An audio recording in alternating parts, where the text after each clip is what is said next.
Welcome back to Top of Mind. My name is Hayley and today is a Let's Chat episode. What Let's Chat is all about is where I answer your questions that you have around personal branding, marketing and social media to hopefully help you on your journey of building your business or your brand or building your own personal brand. We have 6 questions that we're going to get through today, but before I get started, if you do have a question, feel free to email me or drop us a DM. All of the details are in the show notes of this episode. We also have the ability for you to leave a voice note if you head to our website, gambitcollective.com.au. We want to answer as many questions as possible and we want to help as many people as possible. So send through any questions that you have. There's no such thing as a silly question.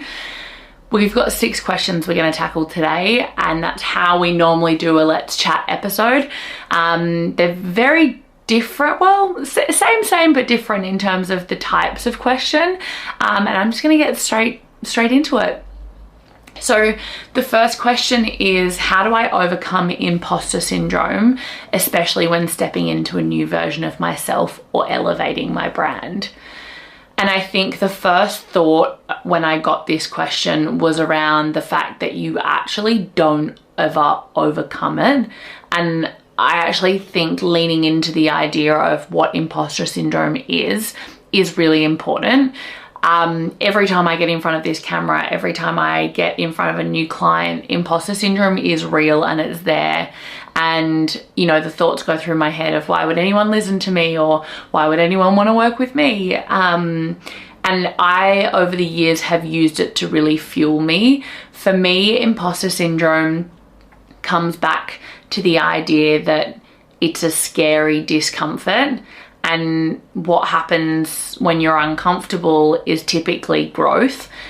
Growth doesn't happen in your comfort zone. So over time, imposter syndrome for me has really been that reminder that I'm growing, I'm doing the right thing, I'm in the right rooms, I'm pushing myself out of my comfort zone to grow and to be a better version of myself and to build a better version of my business. I think I spoke about this in one of the episodes previously, but confidence comes as a result of doing the thing. It comes after the action and not before it. So I think that's really important to remember, is that you are not going to be confident the first time you do something. Like, I liken it to getting into the gym, learning to drive a manual car. If anyone's learned to drive a manual car, I know I bunny hopped down the road so many times before I felt comfortable and confident driving a manual car. And it's the same in the gym, you know. The first time you turn up, you might be a little bit nervous, you might not know anyone, you might not be familiar with the movements. And then over time, you keep turning up and you keep showing up and those things become easier. And that's all confidence is continually showing up until you're familiar with the thing that you're doing.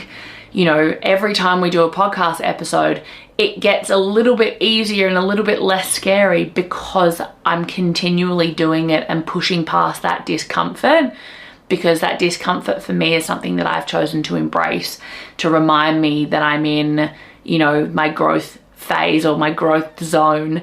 And that's a really, really important space to be, especially when you're trying to, you know, step into a new version of yourself or elevate your brand.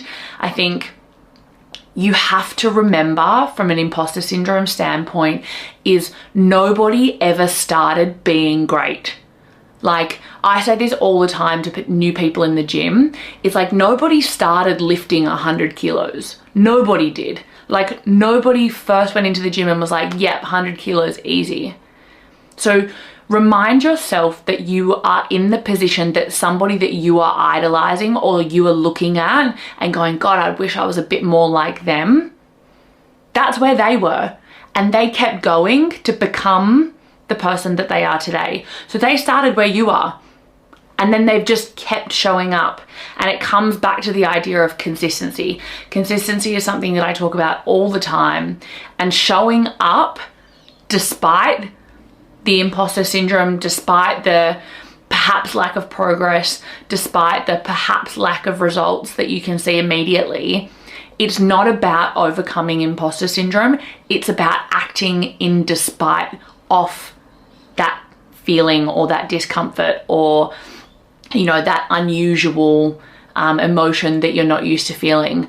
Confidence comes after doing the thing. And I think that is how you overcome it. I actually don't think it's something that you ever overcome. It's just something you learn to embrace and use that energy to fuel yourself, to remind yourself that you're in the right spaces and you're doing the right thing. Question number 2, what is a ballpark cost to expect for a website design or logo design? Now, I love this question because there is so many questions that I have off the back of this, and the person that sent me this question, I actually went back to with about 20 questions and was like, you know, how many pages are we building on a website? You know, what current work have you already done on your logo design? There's hundreds of questions that we could ask to refine the brief. I think ballpark cost, put simply, for a website design, it can start anywhere between like $2,000 to $3,000.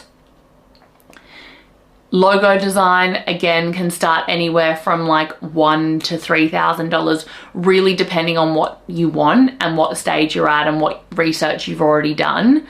Quick pause for a second. I just want to quickly interrupt to ask you one thing. If you are loving the content that you are listening to, make sure you hit subscribe or leave a review.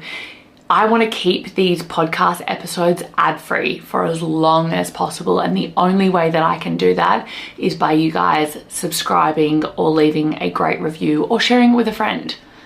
So that's all I ask of you today. Now back to the episode. I would also say that with website designs, there are so many cool AI tools at the moment where you can literally build a website or a landing page in 45 minutes. I'm going to put some of those AI tools in the show notes because I think that it's really important to lean into AI and how it can help you with your business where you can and where it can save you money. Obviously, more complex builds or deeper kind of e-com experiences that you want to build out, you know, you need somebody that has that expertise to be able to tell you that you need X, Y, and Z. But I would stick with those ballparks. If anyone ever needs a quote or a ballpark, I always say send us an email and I will give you a number based on what you're looking for, because every single client is different. And I know that a lot of businesses will say that, but truly when it comes to costs and building something out, it really depends on the brief that you've got and the information that you already have. That will then impact the cost or the result of that. What I will also say to that is that I can't tell you how many clients have come to us. We've given them a quote for the work. We might not have been the cheapest, but we certainly weren't the most expensive. They've gone with the cheapest option and then they've come back to us 6 months later because, you know, the freelancer that they went with ghosted them or didn't actually hit the brief with what they were trying to deliver, and now they're having to use somebody else. So be cautious that cheaper isn't always better. And to that point, more expensive isn't always better either. So make sure you're speaking to somebody who knows what they're doing. Make sure you ask lots of questions, and if they help you with those questions in understanding the answers, they're a great fit for you, because I feel like there's a lot of businesses that go, let us look after that. And that's where I feel like a lot of businesses are let down, or individuals are let down, where brands don't take, or agencies don't take the time to explain, you know, the options on the table or what they could be doing, or, you know, a variety of solutions that potentially fit within different budget categories. So I'd say be careful who you're spending with, make sure that you ask lots of questions, and make sure it's not something that, you know, you're paying a lot for, which can be done by a tool online, especially if it's a really simple execution. Question number 3, what should I consider when selecting a team to help me with my marketing and branding? I mean, I think I covered a bit of that in that last question around look for people who get and understand your brand and your business, and not just, you know, us trying to sell you something.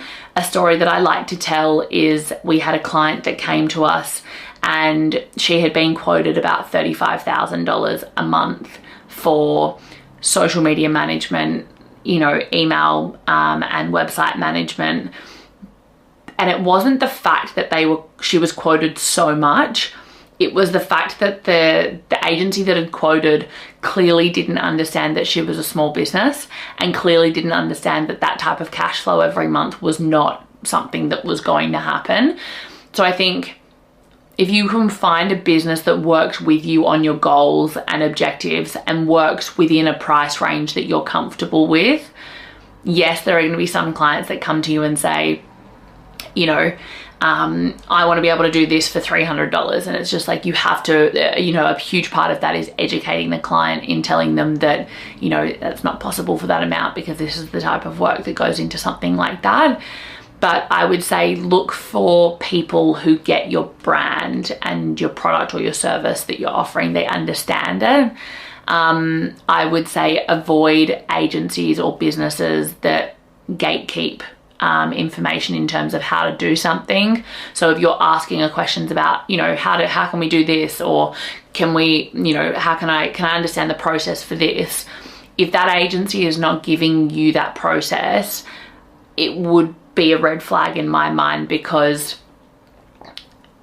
I really like to share the process and help my client understand how we got from A to B, from B to C, so that, you know, over the long term, not only do they understand the work that we're doing, but they can actually then teach their team, if, you know, even when that they grow, how to manage and kind of the type of questions to ask us when engaging with us. I think the biggest thing the biggest piece of advice I can give when it comes to working with marketing and branding agencies is making sure that they itemize all of their costs. A lot of agencies fall into a habit of trying to get a client onto a retainer, which is great for them, but not necessarily great for the client. Retainers hide a lot of extra fat, you know, fat that will cover people within the agency who potentially, you know, aren't able to be costed out to a client. And what I mean by that is, you know, an agency might have 40 people. You'll have 3 people working on your job. But if you have a retainer, that retainer likely covers about 5-6 people's salaries for that month. So really make sure when you're getting your costs, they're breaking those costs down into line items where you can see how much each line item costs, and you're able to have a conversation about those costs, because it then not only helps you as a client understand how much things cost, but then it also gives you the power to make the decision around whether it's something that you actually need or not within your scope of work. And it also gives you the flexibility to kind of scale up and scale down that scope of work based on what your requirements are right now. I think that was one really important thing for us in our business, was making sure that the scope of work works for the client. It doesn't just work for the business. There's a lot of scopes of work that exist at the moment that are tailored purely to the agency. You know, we need X amount of these types of scopes of work, and, you know, we'll be good each month. Whereas for me, I really find working with each individual client, being able to tailor their scope of work based on what they actually need right now. And a lot of the time with our proposals, we share proposals based on critical, important, and nice to have priorities. And that really helps a client understand what are the critical things. Like, if your money was our money, what would we be spending the money on right now? What are the things that are important that could potentially wait until the critical things have been executed? And then what are the nice to haves? They're things that are not critical or important to your business, but they are nice to have. So I think when you're working with a marketing team or agency, not only do you need to get along with the people that you're working with, but you need to make sure that they've got your best interests at heart, not just trying to make a sale or, you know, pull you in. The other thing I would say is that so many marketing agencies will send their like most senior people out to pitch, but then it's not actually the senior people that are going to be working on the business. So make sure the person that you're talking to and building a relationship with is the person that you're actually going to be working with on an ongoing basis. Because I have heard so many instances where clients have come to us and they, you know, fell in love with the person they were chatting to, and they were like, yes, they understood my business, they got it. And then all of a sudden they were passed off to someone more junior. I'm quickly interrupting this podcast episode because I just want to remind you that in order for us to stay top of mind, see what I did there? We need you to hit like and subscribe, or share this with a friend. Give them a little bit of marketing inspiration or business inspiration today. Now back to the episode. And that's something that we see a lot of in marketing agencies and advertising agencies. So make sure the people that you're chatting to and that you're, you know, building that relationship with are the people that you're actually going to be working with as well. Question number 4. I'd love to use my broadcast channel more intentionally to connect with my audience. Great idea. What are some creative ways to boost engagement and make it feel more interactive? I would say your broadcast channel is your opportunity to provide value free of charge, because ultimately your broadcast channel, you're asking people to join something. That's a behavior that you're asking of them. Join my broadcast channel, but what are you going to give them back? What value can they not get from your Instagram that will force them to join that broadcast channel? So I would say get creative. Use voice notes. Voice notes are a great way to interact with your community because it feels more authentic because you're actually talking and they can hear your voice and your tone of voice. I think tone gets lost in text that, you know, has no sound or backing to it. So voice notes are a really great idea in a group chat. You know, talk about something. Maybe it's a daily thought, or, you know, if you're a hairdresser, perhaps you can put in like, you know, one of your clients that you're working on today and kind of give a little bit of behind the scenes. If you're a photographer, for example, you might, you know, share a tip or ask a question that, you know, the community that you're building would want to weigh in on. Voice notes are great. Polls are really good because polls are a really low form of engagement. And what I mean by low form of engagement is that you're not asking too much of somebody to engage with it. You literally, they read the question and then they pick an answer. So they don't have to type anything. They don't have to think too much. So polls are a really great way to get some engagement. That's the same as in broadcast channels as on your story. Like polls are a great way to get that engagement up on your Instagram stories. I would also offer kind of early bird offers or any kind of, you know, value offers. So for example, if you're running a course or you have a program or a product, any kind of special offers only go into your broadcast channel, because it's a great way to filter people through that broadcast channel and keep them engaged. Any offers or incentives go into that broadcast channel. And as I said before, any behind the scenes. So it might be like a funny moment, like going back to the photographer, you know, it might be a funny moment that, you know, they've had, or it might be a small little video that's like, hey guys, I'm on site today with this particular, you know, shoot, and this is what I'm shooting. These are the cameras that I've chosen to take with me. These are the styles of shots. Perhaps this is the mood board. Or you could do a little video or a voice note saying you're prepping for a shoot and, you know, these are the things that you do to prepare for a shoot. It really depends on who your audience is and the value that you want to offer them, but make sure it's valuable. I think a really great thing in broadcast channels is to actually use your community to figure out what it is that they want to see more of. So create a poll that says, hey guys, I'm going to be really active in this broadcast channel. What would you like to see? How would you like me to use this channel? Do you want me to use it for more behind the scenes content stuff?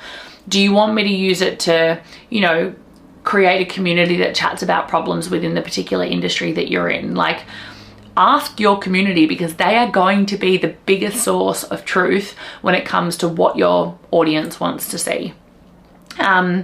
I would also say kind of choose your own adventure style posts. So it could almost be like, for example, you know, say for example, I am a hairdresser. I'm using hairdresser and photographer because they're the two kind of clients that I have top of mind. I'm a hairdresser and I, you know, want to engage my broadcast channel. So I say to them, hey guys, I've got 3 clients coming in today. One, I'm doing a balayage look. One, I'm doing a Scandi hairline. The other one, I'm doing a big hair transformation. Which one do you want me to break down and show you the formula and how I do it? Get them to vote on it on a poll.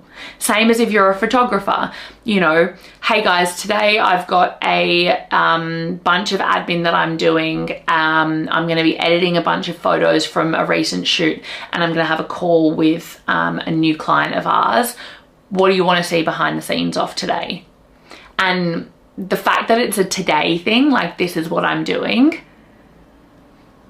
it provides that sense of urgency that people will be like, oh, I have to vote now because I can't wait till tomorrow because she's going to be capturing it today. So really get people to choose their own adventure within your broadcast channel. And again, these strategies can be used on your story as well. But I would say that a broadcast channel, you need to give people a reason to join that broadcast channel first and foremost. And if they don't have a reason, there's probably no point that people will engage in there. So keep showing up, be really consistent, you know, whether it's choosing a day like a Tuesday, for example, that every Tuesday you put something in there, or every Thursday, you know, you're sharing a video or a behind the scenes or something.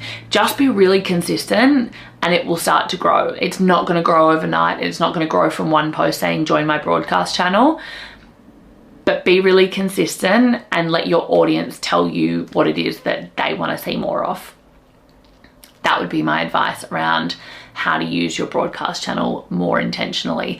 I think one other thing that I'll add to this before I go to the next question is with your broadcast channel, and this goes for any social media channel, really make sure that you've got an objective, like a really clear objective for that channel. So your broadcast channel might be the point for you to connect with your customers or potential customers. It might be an opportunity for you to connect with your peer group, or you know, it might be an opportunity to connect with other people in the same industry as you. But whatever that opportunity is and that objective for your broadcast channel, really make sure that you stick to that. That's your like non-negotiable, right?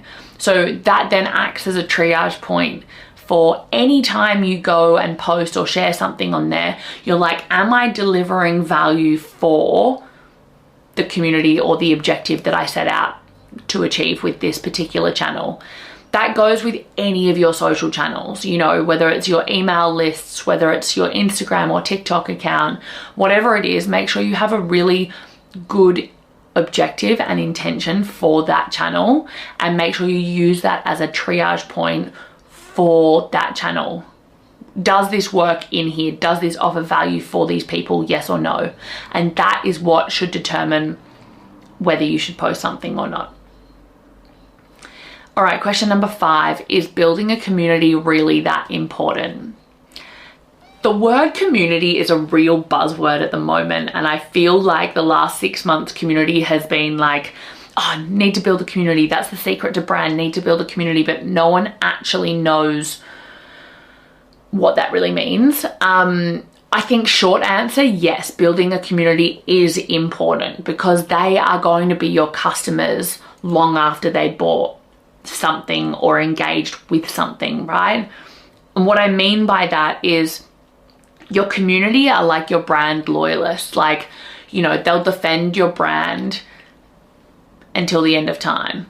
And your community have something in common that might be a particular habit or ritual or the product that they engage with, or a, you know, a variety of interests that align, but they all have that one thing in common, right? Building a community is your brand's safety net because customers come and go, right? They're in and out. They might be flippant. They might go and, you know, buy from somebody else or engage with someone else's services. But when you've got a community, you create this loyal following, and it doesn't matter whether they're constantly buying or not, but they're constantly engaging.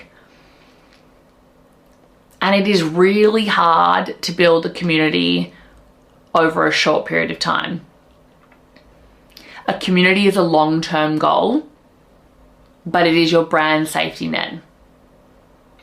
When you don't have customers flying in the door, you still have that community that you can engage with. I think the big thing to remember with this though is your community will buy from you. They're not just people that are standing on the sidelines and watching. They've bought from you. They like, you know, what you do, whether it's your product, your service, your offering, whatever it is. They engage with all of your content. They are the ones that are telling other people about you. And that's really important. There was a stat that I found that says 90% of Aussie consumers say they stick with brands they feel a sense of belonging to, right? If you build a community and over time you've given that community a whole heap of value,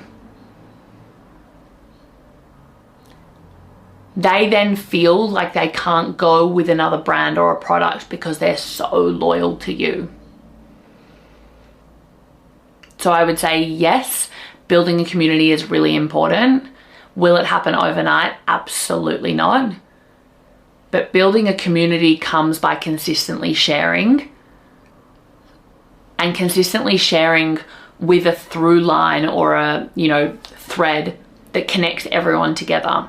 If you are loving this episode, don't forget to leave a comment or hit that subscribe button. You have no idea how much it means for podcasters like me to get a like or subscribe, because it means that we can get better guests and we can get into more ears of people to help talk to them about marketing, social media, and personal branding.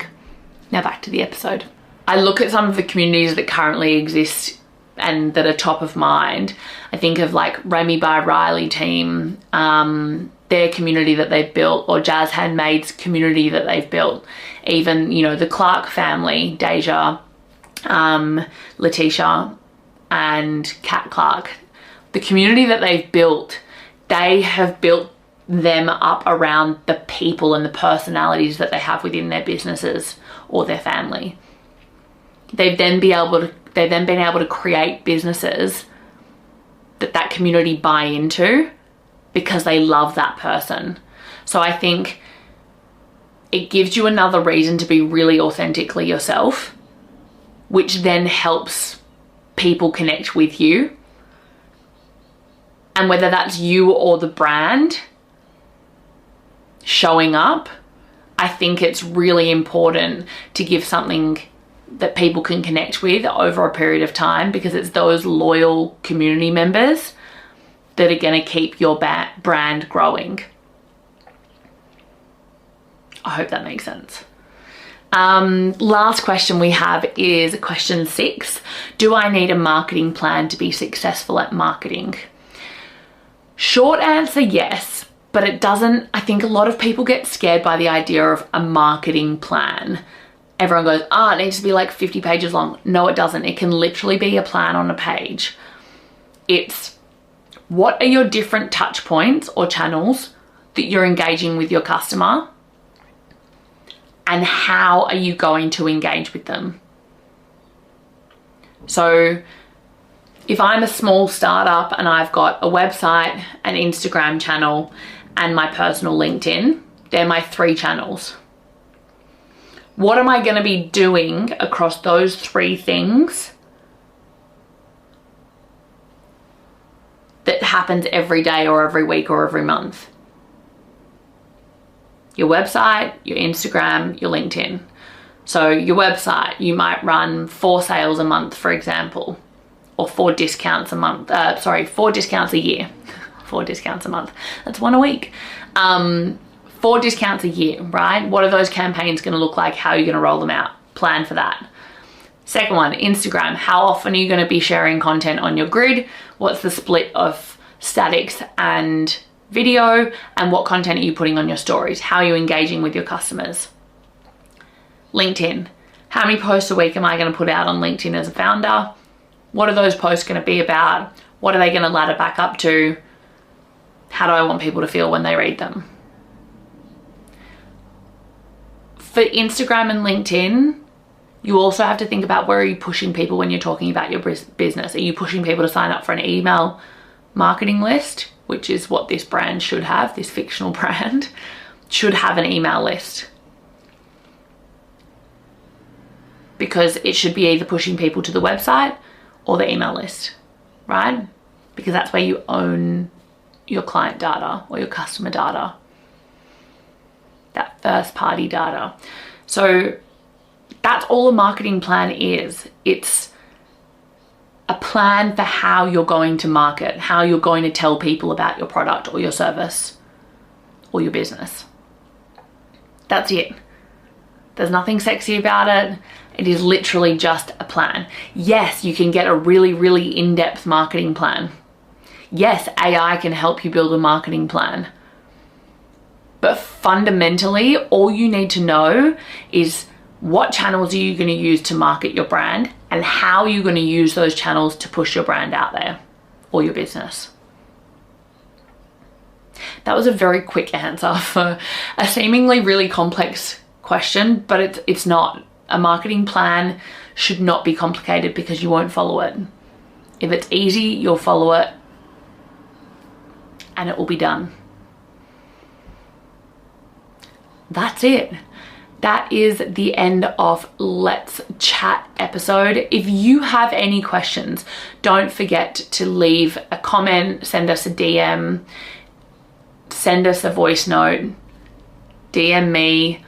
If you have any questions that you want answered, there is no such thing as a silly question because we get so many questions that we try to answer, which is why we do these episodes so that we can provide the answers to everybody, because if one person has a question, the likelihood of another 10 people also asking the same question is super high. So if you're listening to us on Spotify, firstly, thank you. Don't forget to leave a comment if you have any questions or if anything in this episode really helped you. If you're listening on Apple Podcasts, don't forget to leave a review. And if you're listening on YouTube or watching on YouTube, don't forget to leave us a comment and let us know what you thought of today's episode. See you next time.